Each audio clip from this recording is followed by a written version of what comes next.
Hey folks, welcome to Module 2. In this module, our expert will be covering ad groups and targeting.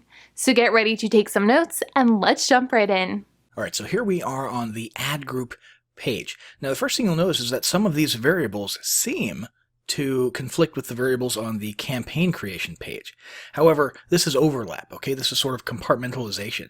The idea is you can have multiple ad groups, and so why not compartmentalize and have one ad group with one angle that ends on a certain day and then have the other one with a different angle take over on a certain day, all within the same campaign. Same thing goes for budget here. You can sort of narrow down and sub-allocate budget to a specific ad group within a campaign if you only want to spend X amount on one marketing angle or one specific type of targeting or something along those lines, but still keep it within one overall sort of umbrella campaign. The next thing here is bid type. Now, by default, it's actually set to automatic bid.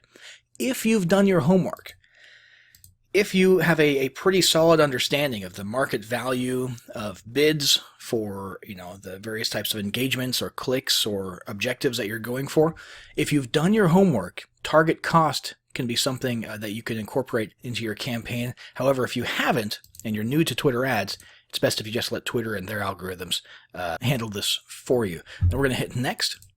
This will bring us to our audience page. This is where the magic happens. So our audience page, the first option that you have is if you already have existing audiences, saved audiences. For example, let's say you've got retargeting pixels out there, and you've got Twitter maintaining a list of people who are interacting with your content on the web. You could actually incorporate these right here. We're not going to do that. Demographics. Ideally, before you run any ad campaign, you should have done some market research, or you should already know who your ideal customer avatar is, based on all sorts of information. You would take that avatar, and then you would use these variables here to match that as much as possible. So age, gender, where they're located, what type of technology they use, and generally speaking, if you haven't done that research, you should try to leave it a little bit broad, okay? So unless you know that your product is going to be more marketable to females, either because of common sense, if it's a female-related product, or you've got market research specifically, that where you actually did the studying, you hit the books, and you found out that males are more likely to buy product X than females. Unless you've done that kind of stuff, you should leave this more or less broad. Down here, you've got an odd collection of different things that you can specify. Locations, that's obviously pretty common. You can choose countries, you can narrow down to states, regions, that sort of thing, even zip codes. However, the rest of these are a little bit unusual. Operating system version is something that you can target by if you only want people using this or that operating system. Same thing for device models. That's pretty specific. Platforms that they're using. Languages, that's not super special. We see that type of thing all the time. And even carriers. They're mobile carriers. So depending on what you're marketing exactly, those might be relevant to you. Most people probably won't end up using these or narrowing down by these ones right here, though. Just language and location could come in handy for most of you. The next thing here is going to be the audience feature. This is where you get into sort of that Facebook style narrowing down of people by their interests, by their past behavior, that sort of thing. So we could, let's say just for grins, we're a piano company. We want to narrow down by people who might be interested in learning to play the piano. And so we're going to go into interests, and we're going to click on music and radio, and we're going to find classical down here, for example, and hit add. And boom, there you go. We just had approximately, what did it say? Music and radio. It'll give you an estimate on the right-hand side.